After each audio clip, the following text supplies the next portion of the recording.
제너럴 일렉트릭, 한국항공우주산업의 KF-X 엔진 등도 한국형 전투기에 탑재될 미국 제너럴 일렉트릭 엔진이 인도됐다. KF-X의 심장이라고 할 수 있는 핵심 장비인 엔진이 공급되면서 KF-X 개발 사업도 한층 탄력을 받을 것으로 보인다. 오일 업계에 따르면 지 내비게이션은 최근 한국항공우주산업이 개발 중인 KTX 항공기용 F31412-400K 엔진을 인도했다. 의상발 엔진을 탑재한 KF-X의 비행 테스트는 2013년에 시작될 예정이며 개발 프로그램은 최종 2016년에 완료될 예정이다.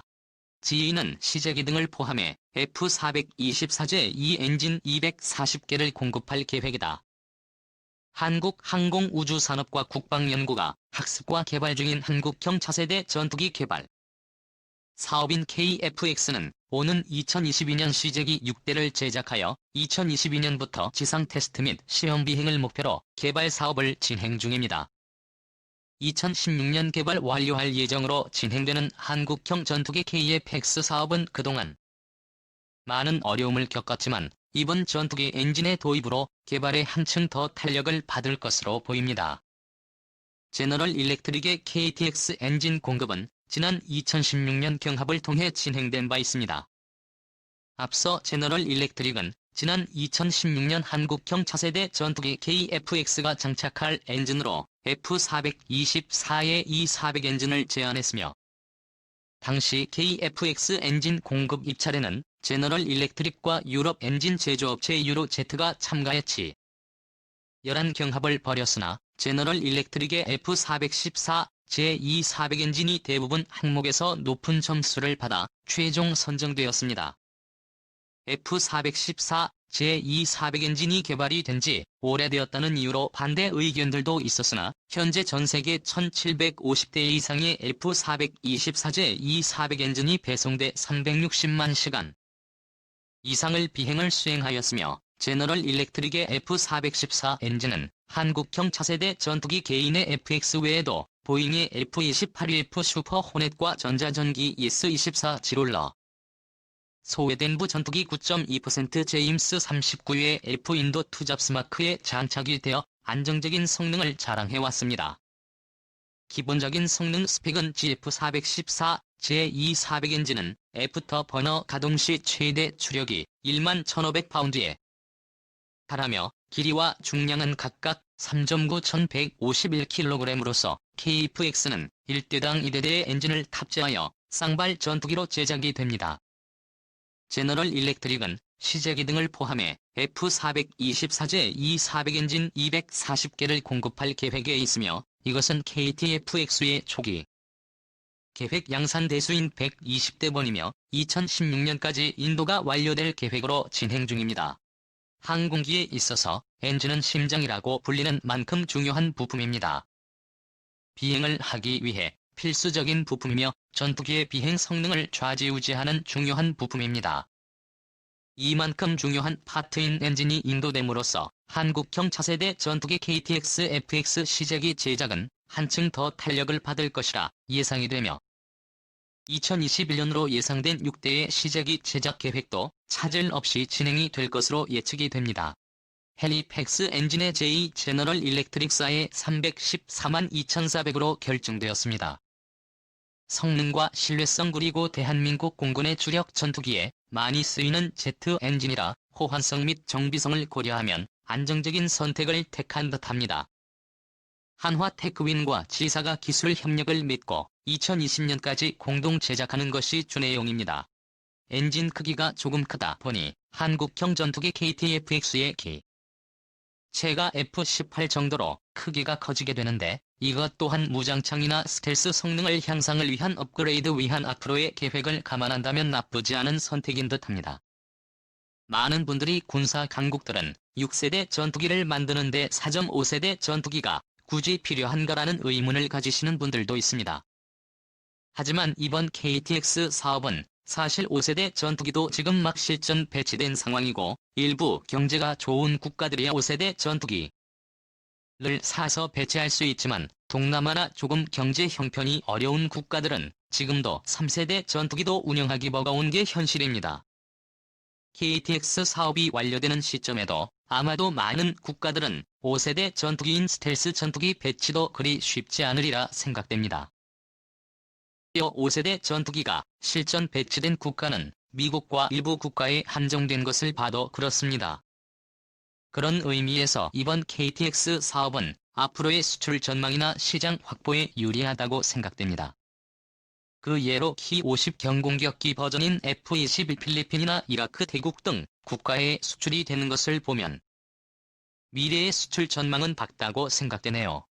한국항공우주산업 KTX 미국의 미사일 수출 승인. 한국항공우주산업이 진행 중인 한국형 차세대 전투기 사업 K2X가 내년 시제기 생산을 앞두고 개발에 박차를 가하고 있는 모습입니다.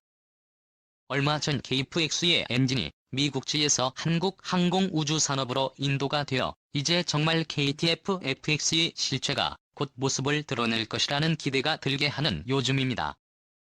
KF-X 사업은 엔진을 단방향으로 할 것인가 쌍발로 할 것인가부터 시작을 하여 미국의 무장체계 통합 거부 4대 기술 이전 거부 국내 반대파의 여론 공세 등에 그동안 많은 어려움을 겪어왔습니다. 그동안 한국은 항공에 대한 기술이 전무한 상황에서 T-50의 개발 또한 미국의 방산업체 로키드 마틴의 기술을 대거 사용하여 아직도 무기 도입이라든지 레이더의 운영정비 부분에 이르기까지 승인 없이 독자적으로 진행이 가능한 사업이 매우 적었습니다.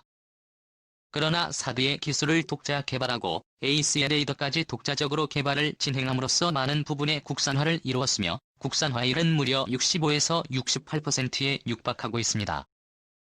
경제적으로 독자 개발이 가능한 부분은 개발하고 수익성이 낮거나 수입이 유리한 부분에서는 수입을 하는 방법을 통하여 개발 비용이 진하게 상승을 하는 폐단을 막고 국내 항공기술 개발은 챙기는 실리정책을 사용하였습니다.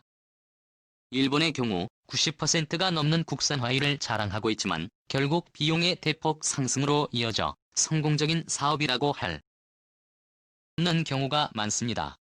KTX의 발목을 쳤던 문제 중 미국의 무장체계의 거부는 매우 큰 걸림돌이었습니다. 미국의 샤이엔-120 암남 중거리 공대공 미사일 AIM-9 단거리 공대공 미사일의 수출 거부를 밝혀 KTX 사업은 큰 어려움을 겪었습니다. 그래서 한국은 유럽의 MBDA사의 미티어 미사일과 독일의 아이리스-T 공대공 미사일을 차선책으로 선정하였습니다. 이번 미정부의 미사일 수출 승인의 범위는 공대공 미사일에 국한되지 않고 공대지 정밀 유도 폭탄과 레이저 유도 폭탄에 이르며 미국 무기의 통합이 일부 허용된 것입니다.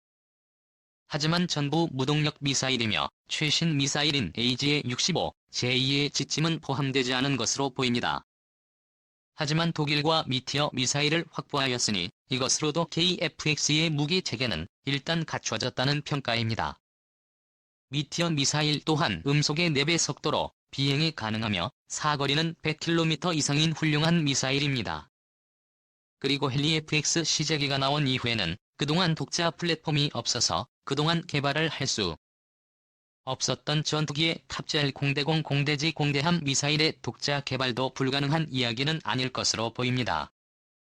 현재 한국은 국방과학연구소와의 라이진X-1이 협력하여 2000년대 후반을 목표로 국산 장거리 미사일을 개발 중입니다. KTF-X의 후속 -2부터는 국산 미사일의 무장이 가능할 것으로 보이며 한국은 그동안 계속해서 국산 미사일을 개발해온 기술을 바탕으로 빠르게 국산 미사일들이 개발이 될 것으로 예측이 됩니다. 그동안 여러가지 이유로 많은 공격을 받기도 하고 많은 어려움을 겪었던 한국형 차세대 전투기 KT-X 사업이 이번 엔진 도입과 미정부의 미사일 수출 승인으로 인하여 한층 탄력을 받은 모양새입니다. 한국은 20년 전 잠수함 기술이 없어 독일에서 기술을 받아 현재는 잠수함까지 수출하는 국가입니다. 내년 6대의 시제기 출고까지 박차를 가해 기대 성능 이상의 KTF-X가 생산이 되어 항공전투기 분야에 있어서도 해외 수출까지 이뤄내는 성과를 보여줬으면 합니다. 문서나 무기 분야에 관심 있는 사람이라면 누구나 미국 해군 항공대의 전력이 차지하는 세계적인 우위를 인정할 수밖에 없다. 미국은 전 세계 바다를 7개의 구역으로 나눠 해군 병력을 배치하고 있는데 이들 각 한 대의 병력이 여느 국가의 전체 군사력보다 강력하다. 그 중에서도 한반도를 비롯한 서태평양을 작전지역으로 활동하는 미 7함대의 전력은 최대 규모를 자랑한다. F-314 엔진을 장착한 F-28일 F 일명 슈퍼 호넷이 이륙하고 있다. 미 해군 항공대의 핵심 전력을 담당하는 전투기가 바로 F-28일 F 일명 슈퍼 호넷이다. F-28 호넷의 개량형인 슈퍼 호넷은 미 해군에 이미 700대 이상 도입되었으며 현재도 지속적으로 납품되고 있다. 이 슈퍼 호넷의 심장이 시항공의 F-4114 엔진이라는 사실은 이미 잘 알려져 있다. 이 항공의 기술력은 미군에 의해 오랫동안 증명되어 왔다. 에서 사용되는 전투기는 물론 헬리콥터와 수송기, 급유기, 폭격기와 전투함 등에서의 첨단 기술로 만든 엔진이 널리 채택되고 있다.